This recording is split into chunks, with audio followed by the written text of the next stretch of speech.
Ana Verde Nieto, you are a globally recognized business leader and sustainability expert.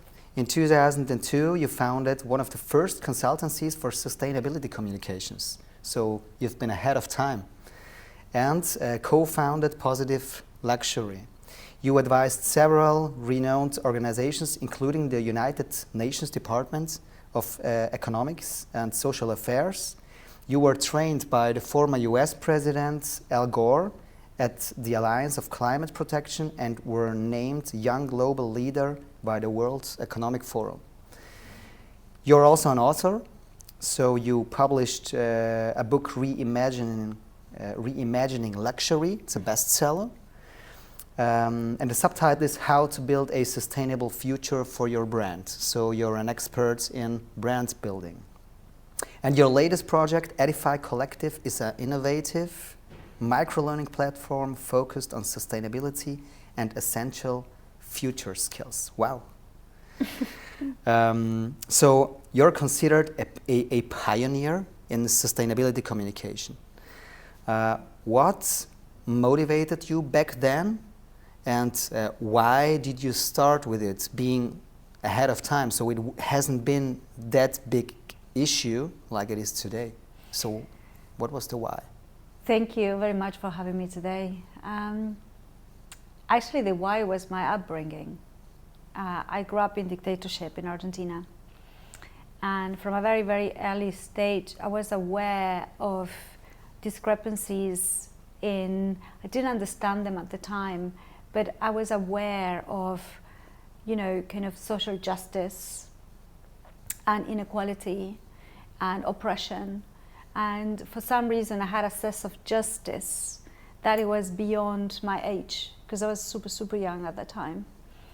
And when I went to the UK, I discovered this field of environmental technology, and it had pretty much all the elements in which I was passionate about.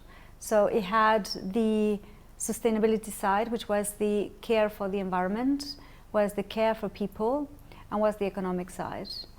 At that time it wasn't called sustainability, it was called sustainable development, back in the year 2000. And that was it. It was like love at first sight. And since then I never worked a year of my life, or a day in my life I should say, because I really wake up every single morning and I do what I really love. And my ambition would be that, by 2050 we stop talking about this damn thing and we do it. We really embed this into every single action of we embedded this into every single job, into every single company, and this is something that is a normal thing like digital marketing is today. Mm-hmm. Today, sustainability communication is often equated with greenwashing. So a lot of companies say they do something, but in reality they don't. That's also why the European Union has introduced the Green Claim Directive, just to avoid that greenwashing in communication. What does a good made sustainability communication look like? So how is it formed? Do you know, if I could take back time, I would have, and we had complete consensus, the sustainability movement should have done things differently. So the language of sustainability is unapproachable. The language of sustainability is not inclusive. And although of course we need the science, and it has to be back in science, sustainability has been in the past the only profession that it has been out of passion versus knowledge. And it's only in the last few years in which you have, SBTIs and SBTNs and, all of these different matrix that actually understand impact and outcomes, more important outcomes, is where we started to change the conversation about sustainability. But by this time it's too late, because for the last 25 years we've been talking about sustainability without any kind of proof or any without any proof. So the consumer, the people outside the organizations are fed up to listen about, this is sustainable, this is not. It's so much contradiction.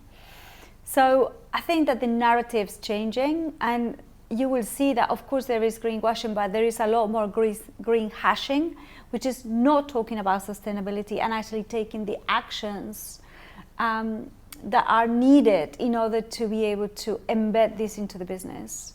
And we're moving to a completely different space, which is less about talking about it and more about doing it.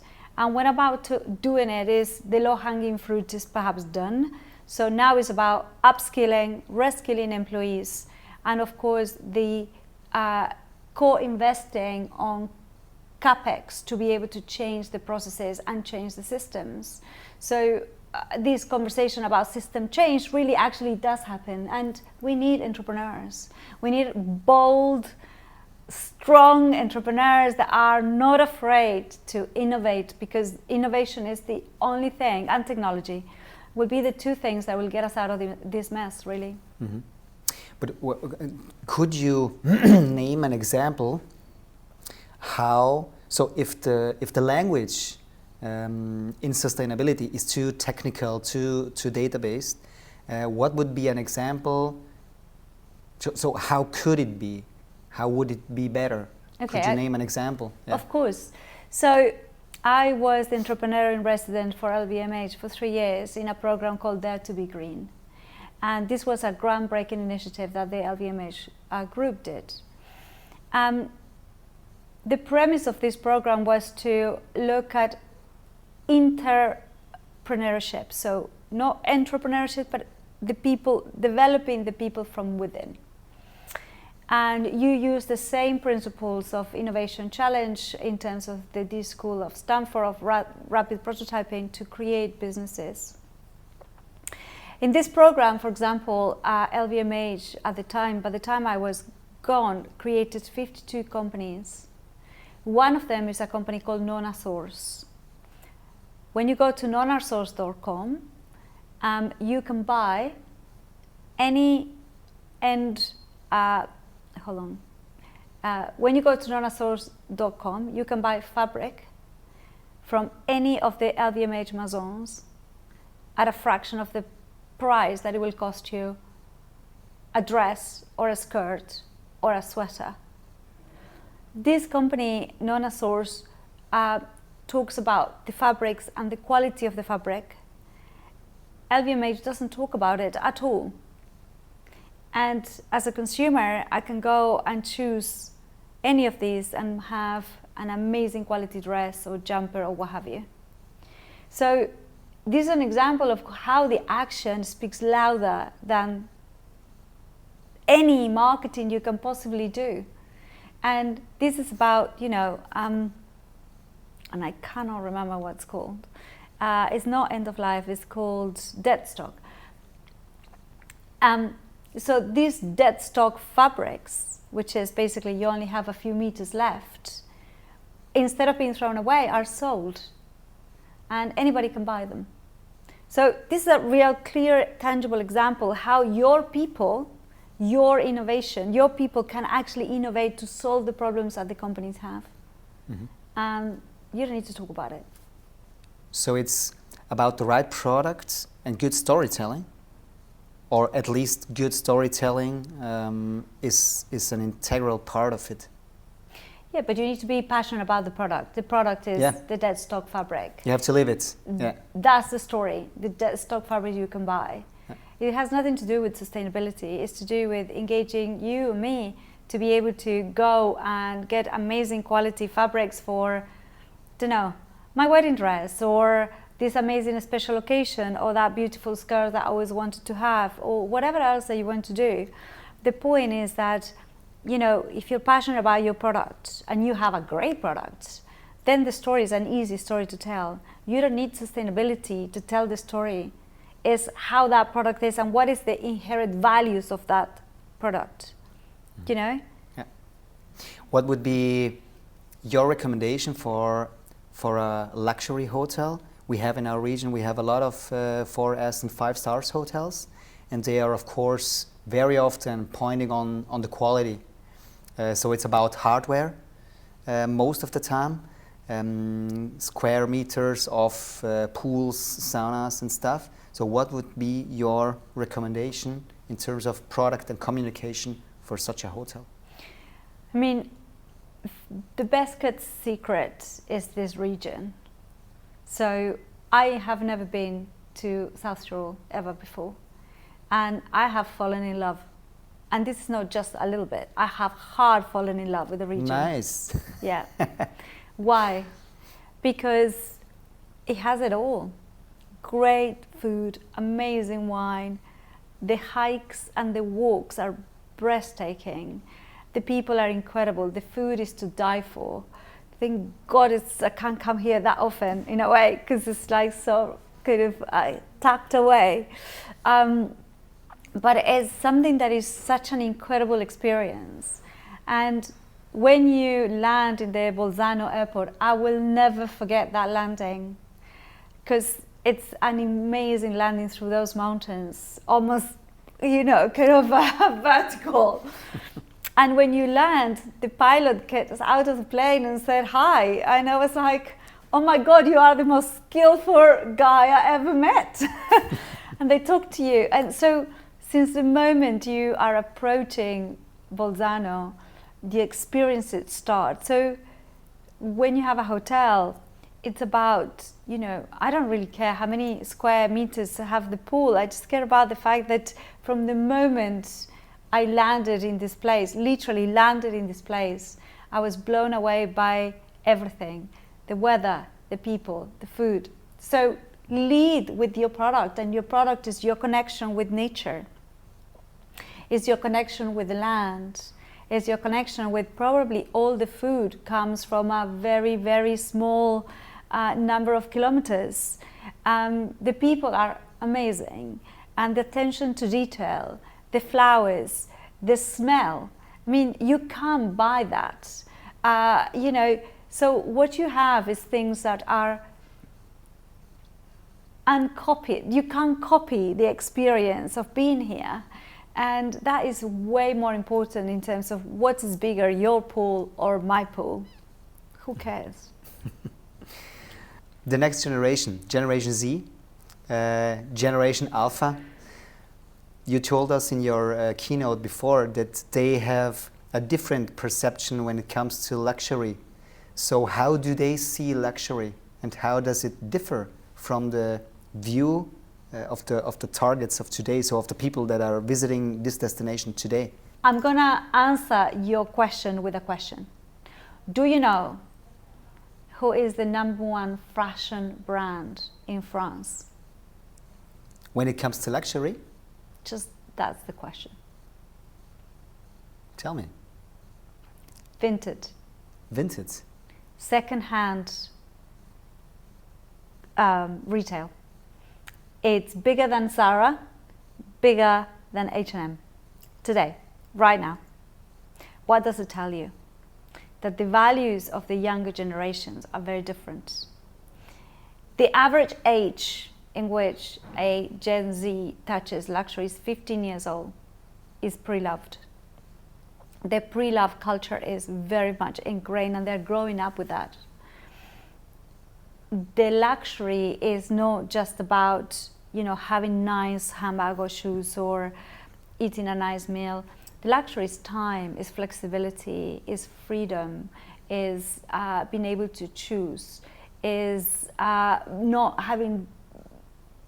not being stuck in an office, is having an opinion. Their way of thinking and living is very different from the older generations.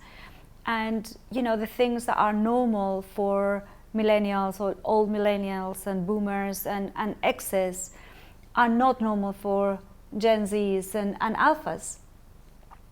The way that, you know, we give feedback, they can't take it.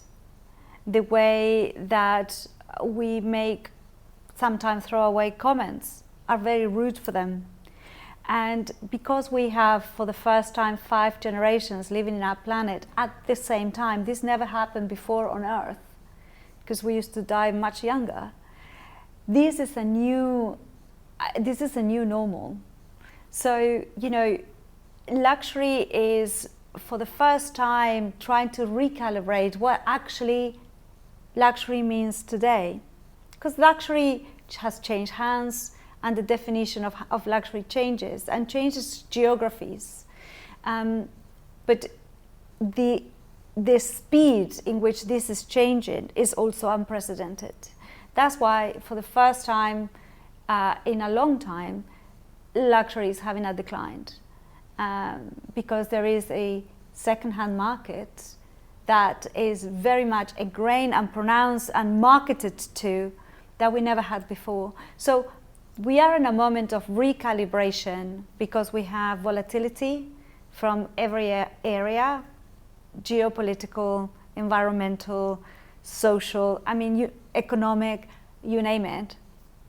So we are entering a period of higher volatility and recalibration. Recalibration on values, recalibration on culture, recalibration of what's acceptable or not, recalibration on absolutely everything, included our values, and luxury is part of that. So this is a very interesting time to be alive, and I wish I was younger, only because I like to see this evolution, but it's super exciting. Mm-hmm.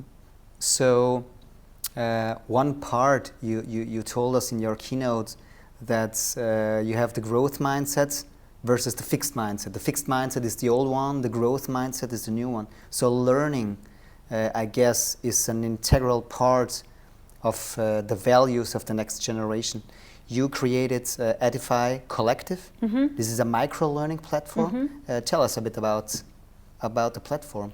So Edify Collective is expert-led micro-learning, and there is hundreds of different kind of learning platform. But what makes us different is the fact that we are 6.56 seconds in terms of our learning modules. They can be 70 minutes long, but split into 6.56. And the reason why is because that's the time that neurodivergent people can actually learn. And we all somewhat are slightly neurodivergent, even not diagnosed, perhaps. I could actually claim that one. So it's very inclusive. It's filmed, the experts are filmed uncut, so you get, the real thing. You get the dialogues in between. You also get the experts and the entrepreneurs in the conversations. And the whole idea is to inspire. So we have divided each model into 3 targets. First, of course, you need to have the knowledge. You need to know what it's all about, but that doesn't finish there. Then, how do you use that knowledge into skills? How do you do it? Because sometimes you learn by doing stuff, right? And that's how you change habits. That's how you change and rewire your brain. And then the last bit is about behavior change. So if you've done the first 2 for long enough, then your behavior changes. And you need time for that to happen. But my dream, my ambition, is that if people would have soft skills, which are actually really hard, and sustainability skills into every single job, into every single organization, the world will be a completely different way. And I hope that it will be better, but I do believe that this is the way that we can start making the inroads. Just like data change businesses, this can change businesses. Are there sections for the hospitality industry? Yes, of course. Yeah, nice. So we can put the link down here. Yes. And people can check it out. And you know what? Yeah. It's the Taylor Swift model. Everybody earns money. Pennies, right? Yeah. But the experts earn money, the resellers earn money, the companies can collaborate into creating courses, and for anybody that actually watches the courses, they earn money. This is a collective. and the collective benefit from the power of the community. Cool. One last question. You mentioned health and longevity. What will be the role of health and longevity in the hospitality sector in the next years? Because there's a wave coming in, and we have some people quite nervous because they are afraid of missing the wave, and others are telling us it's not be a long one. So what's it about? It will be a long one. Yeah? It will be a long one because it's a change of mindset. It's not like a trend. It's here to stay. And there's different levels of this, right? You have the hardwire health and well-being, which is like the MRI scans and, you know, the blood test and your whole food checkout and, you know, stem cells and all of that kind of stuff. Then you have the connection with nature and, you know, more exercise-led, like yogas and walking in the park and exercising and all of this kind of stuff that is softer. But of course, you have the Ozempic revolution coming in, and diet is changing as well. So before, luxury was an amazing dinner with your friends, drinking and eating and so on. So now it's drinking non-alcoholic, eating a lot less, not eating sugar, leaning into fruit and vegetables. And of course, right now, this is very niche and sometimes belongs to either niche groups or luxury. But this is moving, it's being democratized as drugs like Ozempic, Wegovy and so on are going into generics. So it's been, you know, kind of, the licenses are going as a generic. Skinny is the new black, and that will change everything. And I know this sounds quite crazy, but you know, the aspiration, it's because it will become easy. So, and also there is clear benefits from a health and also there's clear benefits from a health perspective. So we are now seeing how all these different trends impact the hospitality industry, but it impacts the fashion industry, the hospitality industry, the cosmetic industry. I mean, it's impacting pretty much everything.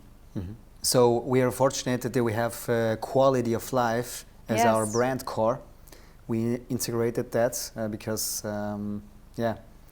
all we do, also not only in the hospitality sector, but in other sector, has to have a contribution in terms of quality of life for the residents and indirectly for our guests. Last question.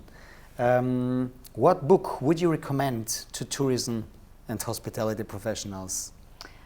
My favorite book is called Natural Capital and is written by a guy called Paul Hawkins. That was probably one of the first books I read close to the year 2000, and is our connection with nature and how nature is capital. And if the hospitality business, regardless where your hotel is, understand how important nature is and the relationship of people and nature, you know, that's it. That is it. That's the holy grail. And it's not about giving back to nature. It's how do you rewild, how do you preserve, how you conserve, and how you become one with nature. And that is basically the bread and butter of everything. Mm-hmm. Okay, we are putting the link of the book also down here. Diana, it was fantastic. Thank you for the great insights, and have a safe trip home. Thank you so much, and thank you so much for telling us this amazing secret that Bolzano is. I love it. Thank you so much. Thank you.